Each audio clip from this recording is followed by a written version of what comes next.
So the third new rule of money is, I think the big mistake is, I hear so many people say it's important to save.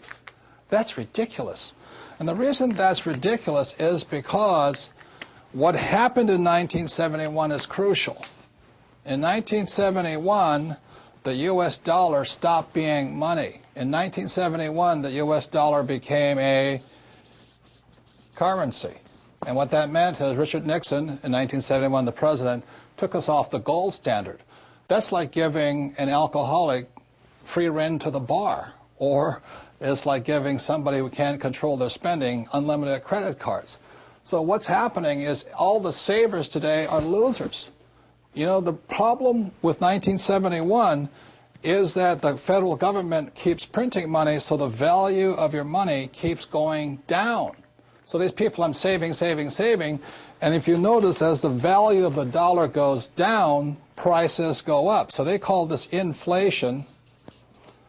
You know, you look at in 1997, oil was about, I think, $10 a barrel.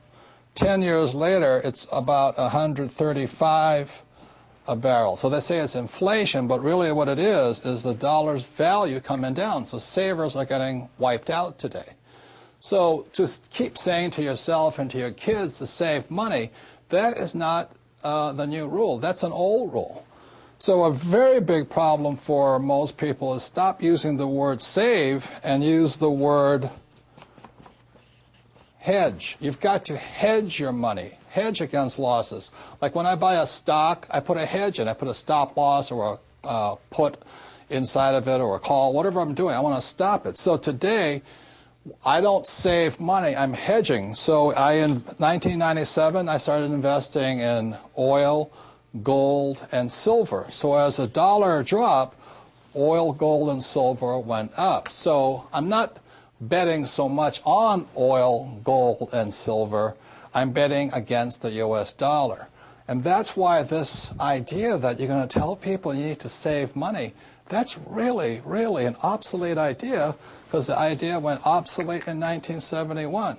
The U.S. dollar in the last few years has lost almost 80% of its purchasing power. And the prediction is, because this has happened throughout history, it happened thousands of years ago with the Romans, with the Greeks, with the Germans, with the English, the Japanese, and the Chinese.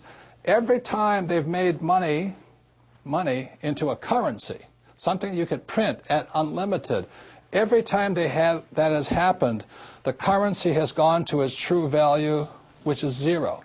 So I am afraid as this economic volatility continues, the savers who were operating by the old rules of money are just going to get wiped out because the purchasing power of their dollar is going to go down. So even if the bank's paying you 5 to 10% interest, you can't keep up with the banks printing money. So that's the old rule of money, is saving money, and the new rule is hedge. You've got to be able to see what's coming up as something else is coming down. The last thing I want to point out to you on this idea of saving money is this. One of the biggest misunderstandings in the world today is what they talk about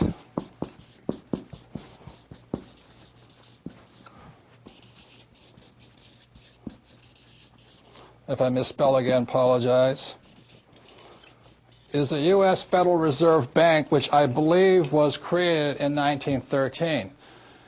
In 1971, the reason 1971 is such an important time was because the U.S. Federal Reserve became the bank to the world. They could print as much money as they wanted. Never in the history of the world has anybody been allowed to print money for the rest of the world. Let me backtrack one more time. I talked about how the Romans did it, the Greeks did it, and all this. Every time people have done this, chaos has broken out, and that's why there's chaos in the world today. So in 1913, when the U.S. Federal Reserve Bank was created, they were basically allowed to print money for the world. Every time that has happened throughout history, a despot has arrived. For example, in 1933, a man named Adolf Hitler rose to power when the Weimar Republic was allowed to print as much money as it wanted to do. And in Russia, when Russia's currency broke down, a man named Lenin rose. When the Chinese economy broke down, Mao Zedong rose. When the Yugoslavian government broke down, Milosevic arose. So we're in that critical point right now, and one of the causes of it was in 1933, this thing called the U.S. Federal Reserve was created. And I think, they've done a pretty good job of making the rich richer. Unfortunately, many of the poor are getting poor. One of the problems of this is you have to understand that, first of all, the U.S. Federal Reserve Bank is not U.S. It is made up of a bunch of international rich guys from all over the world. The second thing, it is not federal. It's not a U.S. entity. It is, again, a bunch of rich banks from all over the world. Third, it has no reserves. There is nothing there. And fourth, it's not a bank. So that's why when I talk to people about really needing to understand the new rules of money, which really began to take effect in 1971 when we were allowed to print money for the rest of the world, is understanding that this system here is causing the rich to get richer and the poor and middle class to get poorer, but most importantly, the lower middle class is almost getting wiped out.